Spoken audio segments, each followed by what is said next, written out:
존경하는 농업인 여러분, 이상기후 그리고 코로나 팬데믹의 어려움 속에서도 국민의 안전한 먹거리를 책임져 주셨고 또 농촌 지역사회를 든든하게 지키고 계신 농업인 여러분의 노고에 진심으로 감사드립니다.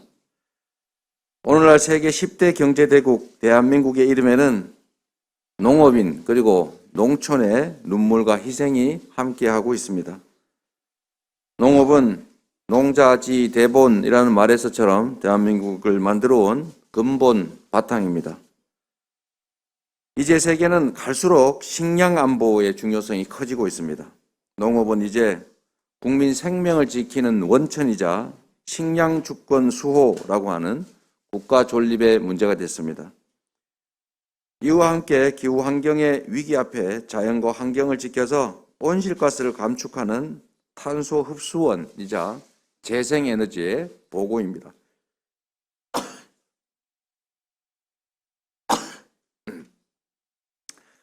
지금 우리는 위기의 대전환 시대에 직면해 있습니다. 에너지 전환, 디지털 전환, 그리고 코로나 팬데믹의 위기는 우리의 농업과 농촌에도 큰 변화를 요구하고 있습니다.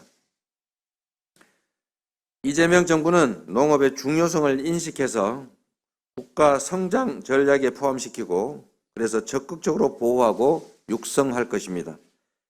농업인의 이익 보호를 국가의 책무로 명시한 헌법 123조를 엄중하게 준수할 것을 약속드립니다. 농업, 농촌 대전환을 성공시켜서 위기를 기회로 만들겠습니다.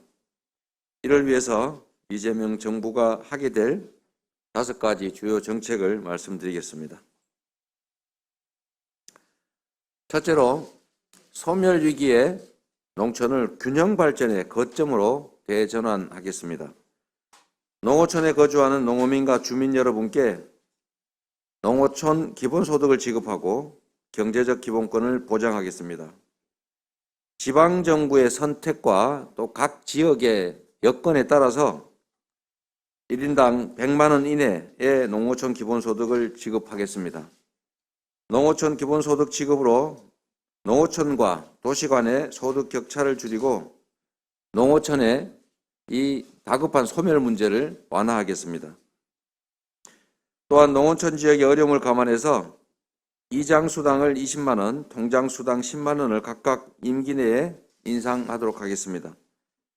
농어촌 기본소득 지급과 이 통장수당 인상은 지금 대한민국의 가장 심각한 문제라고 할 수 있는 불균형 발전, 수도권 집중 문제를 완화하고 지역 균형 발전에 그리고 지방으로의 인구가 이주하는 문제에 큰 도움이 될 것으로 기대합니다. 농림수산식품 분야 예산을 국가 예산 대비 5%로 확대하겠습니다. 농업, 농촌과 임업, 산림, 공익직불제를 시행하겠습니다. 탄소 중립 실천, 생태 환경 보전, 생물성 다양성 증대 등의 생태 환경을 위한 농업의 공익적 역할을 국가가 인정하고 적극 지원할 것입니다. 농정 예산 구조를 개편해서 불효불급한 예산을 절감하고 농가에 대한 직접 지원을 늘리도록 하겠습니다. 농촌 재생유들 300 프로젝트를 시작하겠습니다. 농촌 공간계획 제도화로 300개의 읍면 생활권을 정비하겠습니다. 농촌의 재생활동과 마을주치, 생활돌봄 제도를 도입하겠습니다. 기본주택, 혁신학교, 마을 실버타운을 조성해서 어르신이 걱정 없고 젊은이들이 살기 편한 떠나고 싶지 않은 농촌으로 만들어 가겠습니다. 농촌을 재생에너지 산업의 거점으로 육성하겠습니다. 지금 현실을 보면 외부 기업들이 마을에 들어와서 마을 주민들의 의사와 관계없이 마을 주민들의 주거 환경을 해치면서 이 사업을 하는 바람에 정말로 중요하게 우리가 추진해야 될 태양광, 풍력 발전 산업이 농민들, 농촌으로부터 배타적인 태도를 유발하고 있습니다. 이 문제를 해결하도록 하겠습니다. 그래서 태양광과 풍력, 재생에너지 사업 방식을 전면 개편하겠습니다. 마을 공동체가 주도하고 주민의 소득을 늘려주는 돈 버는 에너지 마을로 조성하고 육성하겠습니다. 마을에서 생산된 전력은 에너지 고속도로를 통해서 판매하고 농업인들에게는, 마을 주민들에게는 햇빛연금, 바람연금, 바이오에너지연금으로 지급하도록 하겠습니다.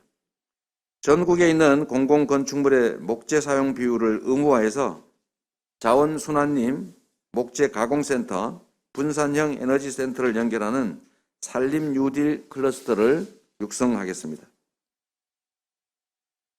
둘째, 국민의 먹거리 기본권을 보장하고 농업을 식량 안보 산업으로 대전환하겠습니다.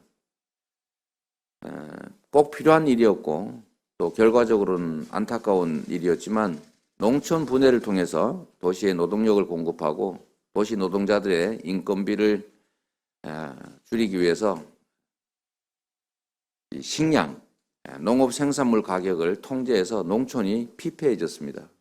그리고 각종 국가 간 협약을 통해서 공산품 중심으로 수출 구조를 만들었기 때문에 농산물 수입에 따라서 우리 농민과 농촌이 엄청난 피해를 입었던 게 사실입니다. 우리나라 국가 발전을 위해서 특별한 희생을 치른 것이 분명합니다. 이제 대한민국이 10대 경제 강국이 됐기 때문에 이제는 농업이 다시 회생하고 또 지방도 살고 농촌도 돌아가고 싶은 살기 좋은 공간으로 바꿔가야 할 때가 됐습니다. 국민의 먹거리 기본권을 보장하고 농업을 식량 안보 산업으로 대전환하는 것이 중요합니다. 기후위기와 코로나 팬데믹을 겪으면서 세계 각국이 곡물 수출을 제한하고 있습니다. 이 때문에 국제 곡물 가격이 급등하고 있습니다. 현실이 되어버린 식량 안보 문제에 신속하게 대응해야 합니다. 국가의 식량 자급 목표를 60%로 정하겠습니다. 식량 안보 직불제를 도입해서 밀, 콩과 같은 주요 2차 식량 곡물 자급을 확대하도록 하겠습니다. 한국인에게 꼭 필요한 김치와 같은 기본 먹거리의 자급률도 함께 높이도록 하겠습니다. 그리고 무분별한 농지 전용을 막아서 식량 작업에 필요한 농지를 확보하겠습니다. 농지 투기를 근절하고 경자 유전 원칙을 확실하게 지키도록 하겠습니다. 그리고 헌법이 정한 경자 유전 원칙이 이 경자 유전 원칙이 반영된 소위 농지개혁 당시보다 농지 불평등이 더 심해졌다는 보고가 있습니다. 정말 심각한 문제입니다. 농지 실태를 전수조사하고 농지 소유와 이용에 대한 상시조사 인력을 확충해서 투기 감시를 통해서 임차농을 보호하도록 하겠습니다.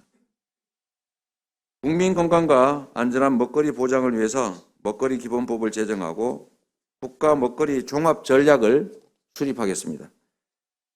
코로나 팬데믹으로 취약계층의 식생활 여건이 심하게 악화됐습니다. 임산부의 친환경 농산물 꾸러미 공급 사업을 본격 시행하겠습니다.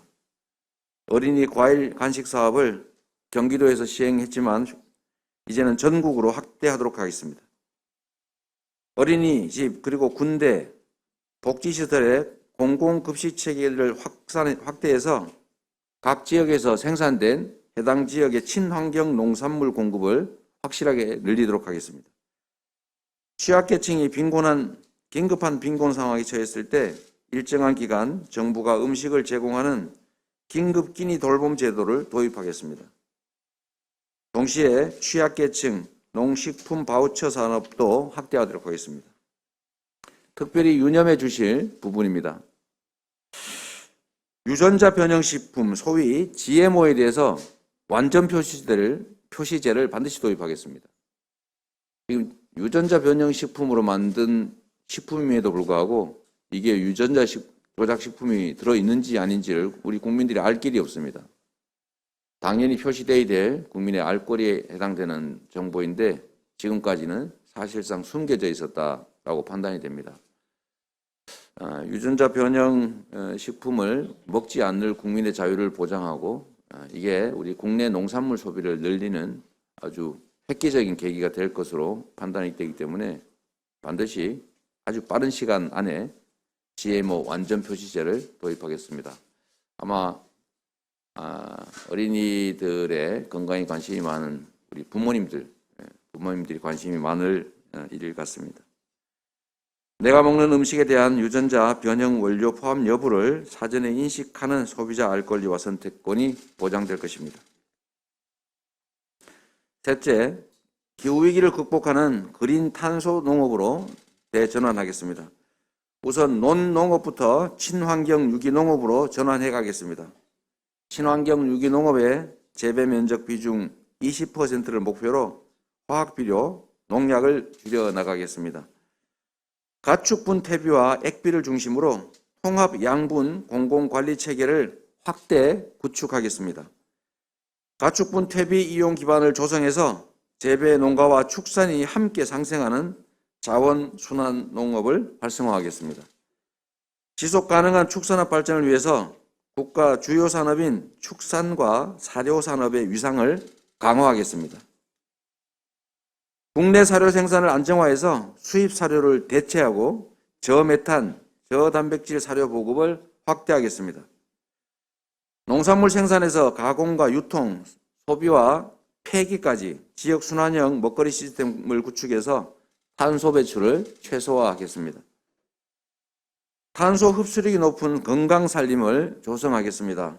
임도 확대와 임업 기계 확보, 이런 산림 육성 기반 확립으로 지역 단위 산림계획 수립, 산림 경영 기술 지원 체계를 구축해서 우리 산을 더 싱싱하고 푸른 숲으로 갖고 가겠습니다. 네 번째, 일손과 가격, 재해 걱정이 없는 안심 농정으로 전환하겠습니다. 농촌의 고령화로 인한 농업 노동력 부족은 우리 농촌이 직면한 매우 심각한 현실 문제입니다. 일손 부족으로 인한 어려움부터 해결해 드리겠습니다. 광역 단위의 인력 중개센터를 설치하고 공공형 계절 근로자 제도를 도입하겠습니다. 농업인력 지원법을 소속하게 제정해서 일손 부족에 대한 근본 대책을 마련하겠습니다. 이와 함께 반농업 기계화율을 높여서 일손 부담을 덜어드리겠습니다. 농산물 가격과 수급의 안정은 헌법에 명시된 국가의 책무입니다. 농업인의 생산비 보장을 위한 근본 대책을 마련하겠습니다. 무배추와 같은 주요 채소의 가격 안정을 위해서 계약 재배 비중을 단계적으로 생산량의 50%까지 확대해서 실질적으로 최저 가격이 보장될 수 있게 하겠습니다. 지역 농가의 특성을 잘 아는 농협의 지역별 품목별 연합체계를 강화하고 지역 농업의 판매 사업을 확대해서 생산자가 주도하는 선제적 수급 조절 기능을 강화하겠습니다. 생산자도 소비자도 더 좋은 가격에 모두에게 이익이 되는 농식품 유통구조로 개편하겠습니다. 농식품 온라인 거래소 체계를 구축해서 생산에서 소비까지 농산물 디지털 정보를 통합 관리하고 산지 거래 확대와 유통시설 스마트 시스템 강화로 신속하고 편리한 농식품 디지털 유통 고속도로를 만들어 드리겠습니다. 이상기후에 대비해서 농업재해보험의 대상 품목과 보상 범위, 보상률을 확대하고 농업재해대책의 복구비 지원 단가를 높여드리도록 하겠습니다. 농업인 안전보험을 산재보험 수준으로 강화하도록 하겠습니다. 여성 농업인의 사회경제적 지위 향상을 위해서 법제도를 개선하겠습니다. 근골격계 질환과 같은 과중한 농작업으로 인해서 어려움과 고통을 겪고 있는 여성 농업인을 위해서 현재 시범 사업 중인 특수건강검진 사업을 확대할 뿐만 아니라 남녀 불문하고 모든 농민에게까지 확대하겠습니다. 중앙지원센터 설립을 지원하고 전국 여성 농업인의 편리한 협력 활동을 지원하는 여성 농업인 스마트 플랫폼을 구축하겠습니다. 다섯 번째, 농업을 미래 전략 산업으로 대전환하겠습니다. 농업과 농촌을 바꾸고 전환적 성장을 이끌어갈 청년 미래 농업 혁신 인재 5만 명을 양성하겠습니다. 정부 주관 농업혁신 인재 아카데미를 운영해서 디지털, AI, 드론과 같은 4차 산업 농업혁명 시대에 농업 대전환을 주도할 책임 일꾼들을 만들어내겠습니다.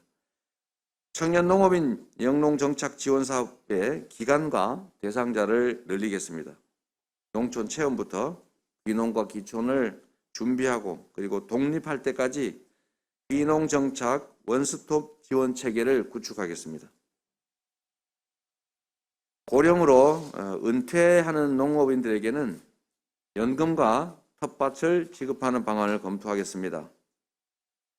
은퇴형의 농지는 청년 농에게 우선 제공하도록 하겠습니다. 이 내용이 꽤 복잡하긴 한데 이를 못하게 되시면 이제 농지를 농업법인에게 매각하고 대신에 연금을 지급하고 텃밭을 운영할 수 있게 하고 이건 청년 농에게 우선 공급한다 뭐 이런 내용인데 이해관계가 매우 복잡해서 확정적으로 저희가 말씀을 못 드리고 적극적으로 검토해서 모두가 만족할 수 있는 안을 만들어 보겠습니다.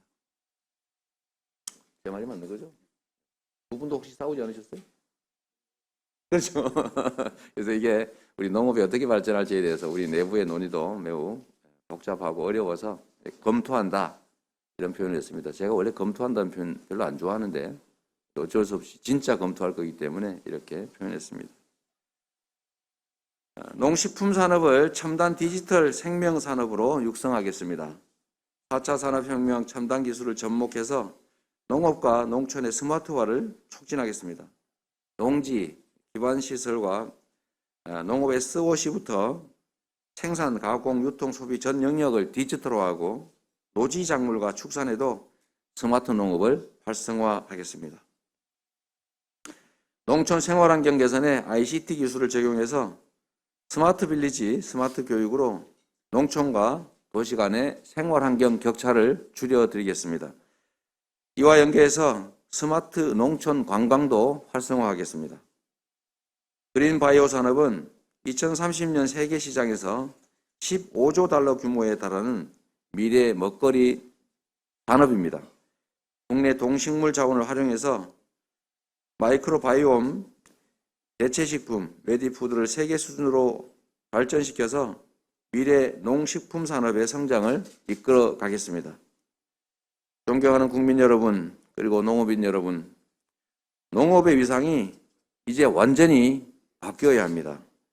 나라의 근간이 되는 전략산업, 식량 안보 산업으로 그리고 기후위기와 국가 불균형 발전을 돌파하는 핵심적인 산업으로 농업의 가치를 국가 성장 전략의 중요한 축으로 새롭게 접근해야 합니다. 농업을 확실히 육성하고 농업인의 기본권을 철저히 보장하고 대한민국 속에 농업인의 위상과 농업의 가치, 농촌의 가치를 새롭게 정립하겠습니다. 반드시 농업과 농촌 그리고 농업인의 미래를 바꾸는 대전환을 이뤄내겠습니다. 농어촌 기본소득 앞으로 농촌 농업 대전환 제대로 이재명은 합니다. 고맙습니다.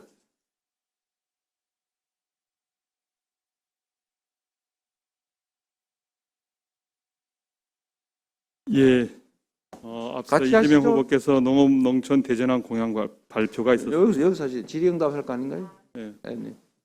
질의응답 시간을 갖도록 하겠습니다. 질의가 있으신 언론인 여러분께서는 손을 들어 표시해 주시기 바랍니다. 맨 앞에 계신 분. 예. 제가 좀 부족하면 우리 연구했던 우리 의원님들께서 말씀을 보조해야 될지도 모르기 때문에. 네네. 네, 잠깐 같이 계시죠.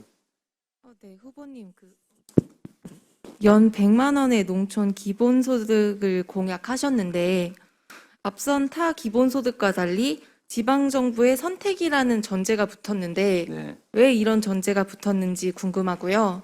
그리고 두 번째로는 지방정부의 선택에 따라 바로 옆 도시임에도 불구하고 기본소득 지급액 차이가 좀 날 수가 있는데 여기에 따른 좀 불만이 나올 수도 있어 보이는데 이건 좀 어떻게 보시는지.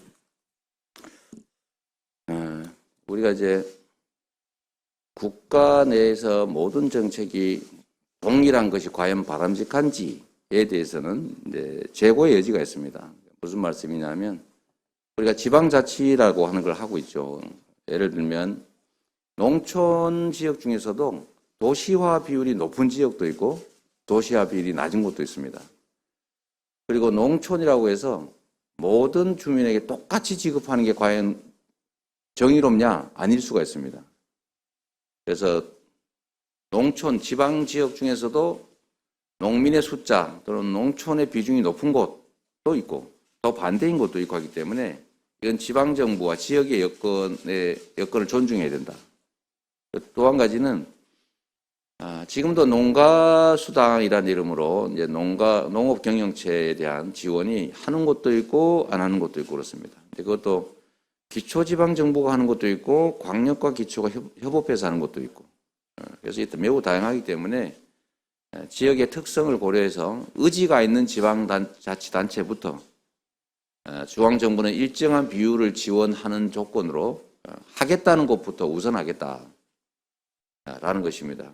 그리고 이렇게 해야 중앙정부의 재정 부담도 줄여줄 수가 있겠다. 지금 농촌 지역에 거주하는 분들을 다 합치면 되게 한 1,060만 정도 된다고 하죠. 그런데 보통 우리가 설계한 거는 농가수당 수준을 개인에게 다 지급한다. 월 5만 원 정도 한다고 하면 여기 한 6조 원 정도가 들게 되고 그중에서 면 단위, 읍 단위, 동 단위를 나누자 이런 주장도 있고 실제로 그렇게 하는 게 타당성이 있기 때문에 지방정부 의견이 중요하고 또 지방정부의 각각이 처한 여건에 따라서 변화를 주는 게 구체적으로 더 타당하다라고 해서 이렇게 말 표현했고요. 예산도 궁금할 텐데 저희는 이제 적게는 60만 원, 대개는 많게는 100만 원 정도를 보고 이것도 일시해가 아니라 순차적으로 또 지방정부들이 선택하면 시범사업을 통하거나 하는 것도 있고 안 하는 것도 있고 예를 들면 전라북도도 완주는 하는데 무주는 안 하고 그럴 수도 있는 거죠. 그걸 강제로 시킬 수는 없지 않습니까? 만약에 지방정부가 시행을 하면 지원을 해준다.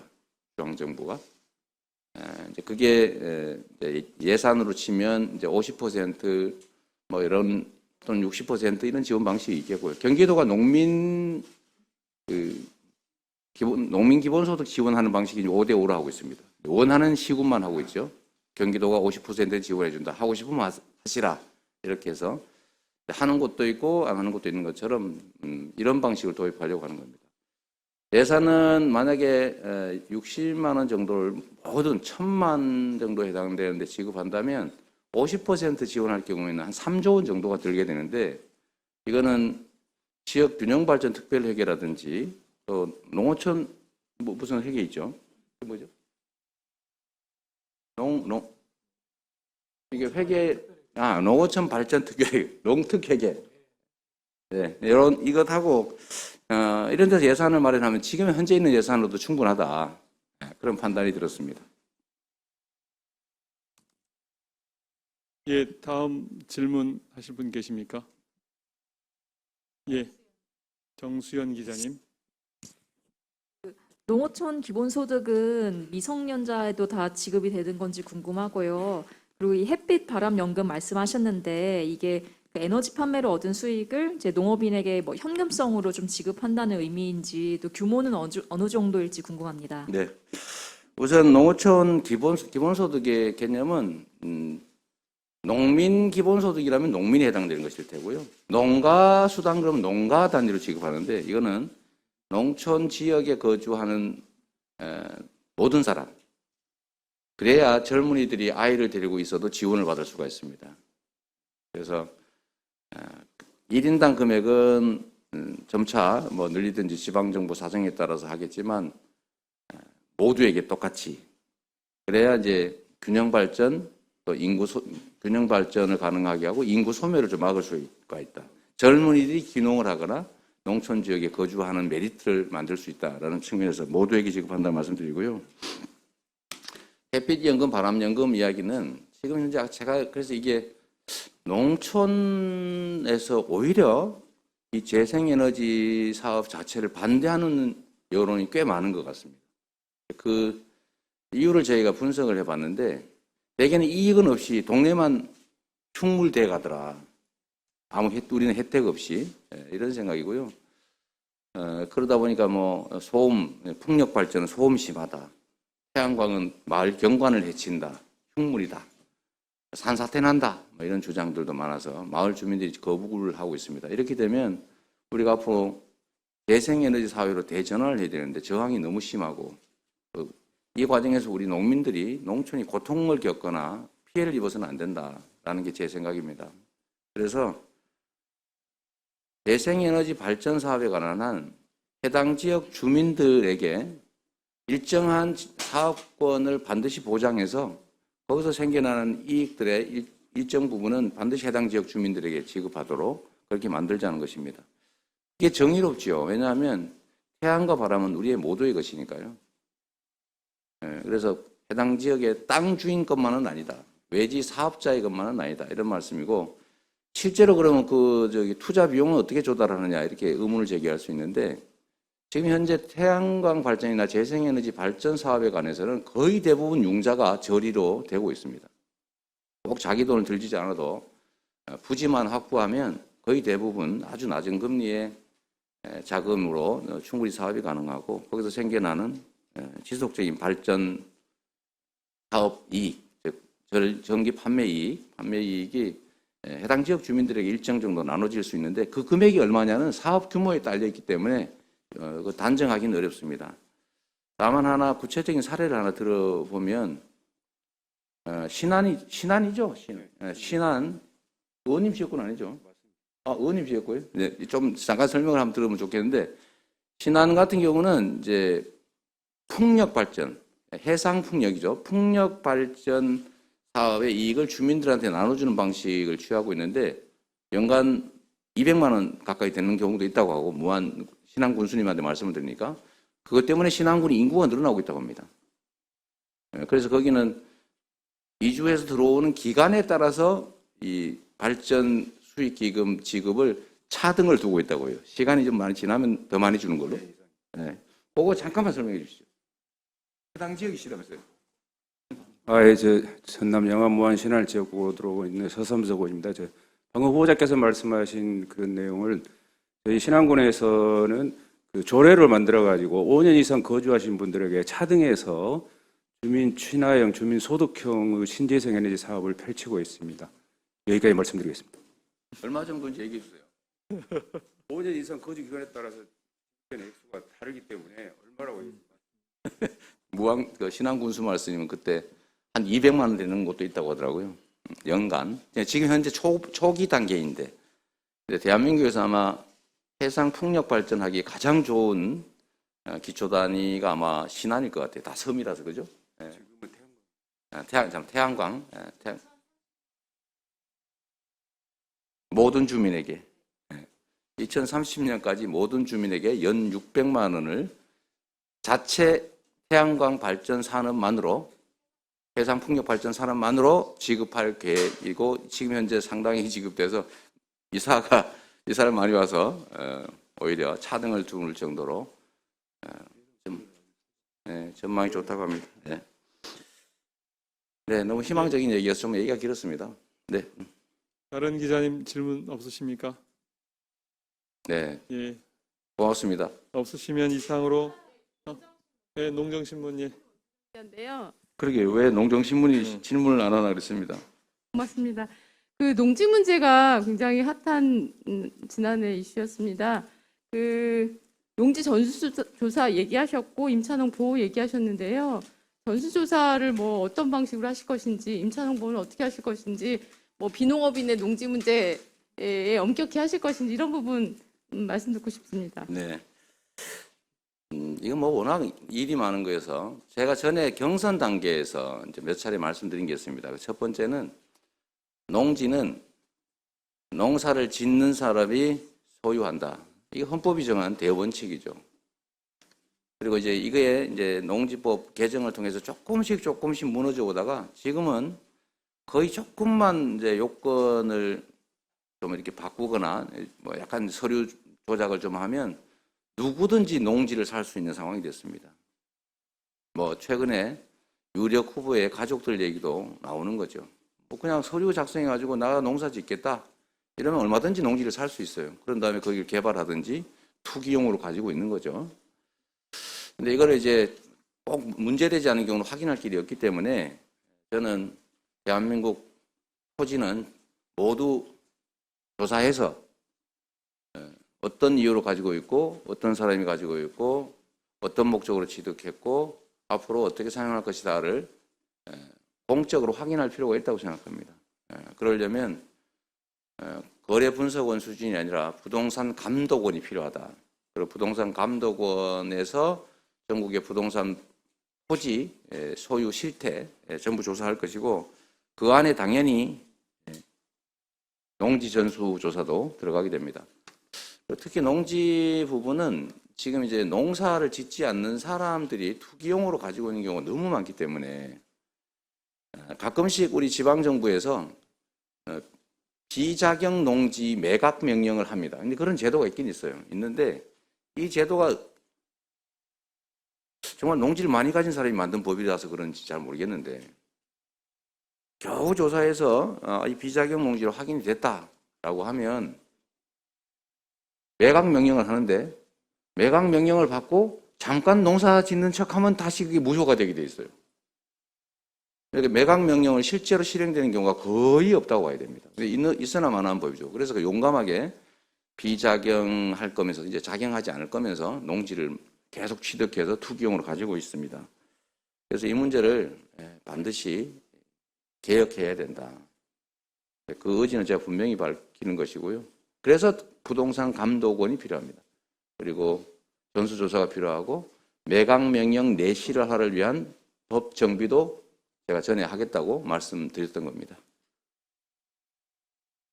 지금 이게 정말로 심각한 게 투기 대상이 되니까 농지 가격이 너무 비싸가지고 귀농을 할 수가 없어요. 청년들이 귀농해서 농사를 지으려고 하면 뭐 몇 억씩 이렇게 필요합니다. 농사를 지을 수가 없는 상황이라 이게 국가 경쟁력에도 저해가 되고 또 농업 발전에도 장애 요소가 되기 때문에 반드시 개혁해야 될 농업 개혁 과제 중에 제일 큰 부분이 아닐까 싶습니다. 네, 고맙습니다. 여기까지 하겠습니다. 오늘 고맙습니다.